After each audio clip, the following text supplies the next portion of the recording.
نحمدہ و نصلی علی رسولہ الکریم، بسم اللہ الرحمن الرحیم۔ آج میں خوف خدا کی حقیقت بیان کروں گی۔ اللہ تعالیٰ جب کسی بندے سے راضی ہوتا ہے، اللہ جب کسی کو اپنا دوست بنا لیتا ہے تو اسے دو تحفے عطا فرماتا ہے۔ پہلا تحفہ یہ کہ اس کے اندر سے خوف ختم کر دیتا ہے، دوسرا تحفہ یہ کہ اس کے اندر سے غم بھی ختم ہو جاتا ہے۔ اللہ دوست بنانے پر کسی کو مال و دولت سے نہیں نوازتا یا نعمتوں سے نہیں نوازتا۔ انسان کا سب سے بڑا دشمن خوف ہے۔ جب کوئی واقعہ ہو جائے، یعنی انسان سانپ کے کاٹنے سے زیادہ خوف سے مرتا ہے۔ زندگی میں خوف ایک ایسی چیز ہے جو انسان کو طرح طرح کی بیماریوں میں مبتلا کر دیتی ہے، جس سے انسان اکثر پریشان رہتا ہے۔ کچھ لوگ ایسے ہیں جو نوکری کے ختم ہونے سے ڈرتے ہیں اور کہتے ہیں گھر کیسے چلے گا، بچوں کا کیا بنے گا، لیکن جب بندہ رب کے ساتھ جڑ جاتا ہے تو اللہ تعالیٰ اس کو خوبصورت تحفہ عطا فرماتا ہے کہ اس سے بے خوف کر دیتا ہے، یعنی اس کے دل سے ڈر ختم ہو جاتا ہے۔ حدیث مبارکہ میں ہے کہ دو خوف ایک ساتھ جمع نہیں ہوتے۔ دل میں رب کا خوف ہوتا ہے، اللہ تعالیٰ سارے جہاں کا خوف اس کے دل سے نکال دیتا ہے، اور جو رب سے نہیں ڈرتا، سارے جہاں کا خوف اس کے دل میں ڈال دیا جاتا ہے، یہاں تک کہ اس کو رات کی تنہائی میں ڈر لگتا ہے، اپنے سائے سے بھی ڈرتا ہے، اور سارے خوف اس کو گھیر لیتے ہیں۔ سوال یہ پیدا ہوتا ہے کہ رب سے ہمیں ڈرنا چاہیے اور ڈرنا چاہیے تو کیسے ڈرنا چاہیے اور یا کس طرح ڈریں؟ رب کا خوف کیسے دل میں ہو؟ اللہ تعالیٰ فرماتا ہے جسے میں دوست بناتا ہوں اس سے بے خوف کر دیتا ہوں۔ رب کا خوف ہونا چاہیے، نہ کہ دنیاوی چیزوں کا۔ اللہ کے خوف کا مطلب ہے کہ بندہ اللہ سے محبت کرے، جیسا کہ کہا گیا ہے کہ ایمان امید اور خوف کے درمیان ہوتا ہے، یعنی خوف بھی ہو اور امید بھی ہو۔ خوف ایسا خوف نہیں ہے جس سے انسان گھبرا جائے، جیسا کہ ہم اپنی ماں سے خوف نہیں کھاتے، محبت کرتے ہیں اور ماں سے ڈرتے بھی ہیں۔ ہم اپنی ماں سے پیار بھی کرتے ہیں، ڈرتے اس لیے ہیں کہ ماں ناراض نہ ہو جائے۔ اللہ والے جب رب سے ڈرتے ہیں تو اس لیے ڈرتے ہیں کہ رب ناراض نہ ہو جائے، کہیں مجھ سے سجدے سے کی توفیق نہ چھن جائے، کہیں مجھ سے عبادت کی لذت نہ ختم ہو جائے، میرا ذوق نہ ختم ہو جائے، آنکھوں کی نمی، دل کا قرار اور عبادت کا مزہ ختم نہ ہو جائے۔ قرآن پاک میں ہے اللہ کے رنگ میں رنگ جاؤ، اور رنگ تب آتا ہے جب آپ کسی سے محبت کرتے ہیں۔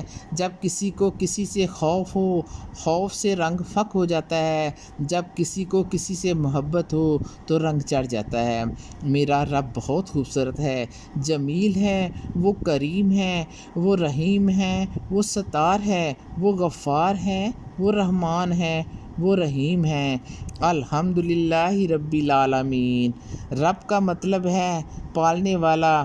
جب محبوب کی باری آئی تو کہا میرا محبوب تو رحمت للعالمین ہے۔ جہاں تک رب کی خدائی ہے، یہ تمام عالم کا رب ہے۔ جب پالنے والا بھی کسی کے پاس ہو، رحمت والا بھی ساتھ ہو، تو پھر کسی کو نہیں ڈرنا چاہیے۔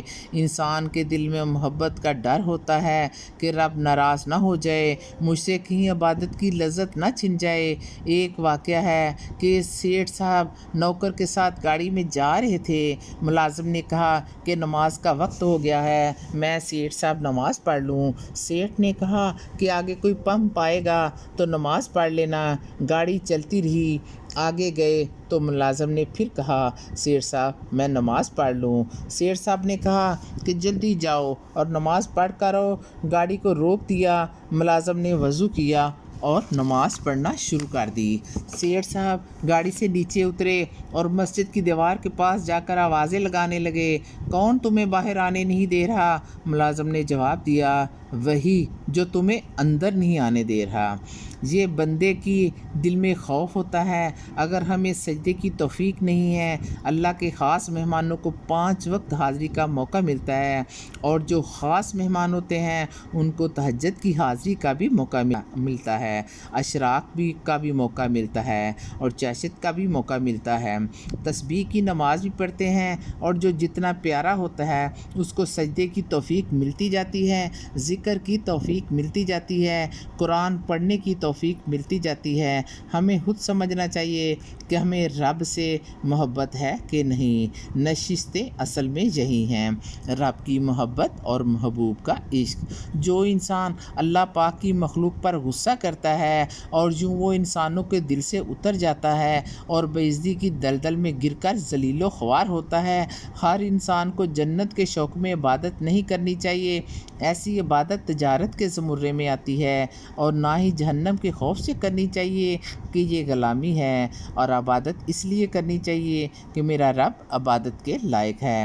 اے میرے رب، ہماری دلی مرادیں اور تمنائیں پوری فرما۔ اے اللہ پاک، دو جہاں کے مالک، عزت صحت کے ساتھ خوشگوار زندگی، رحمت و برکت اور کشادہ رزق عطا فرما۔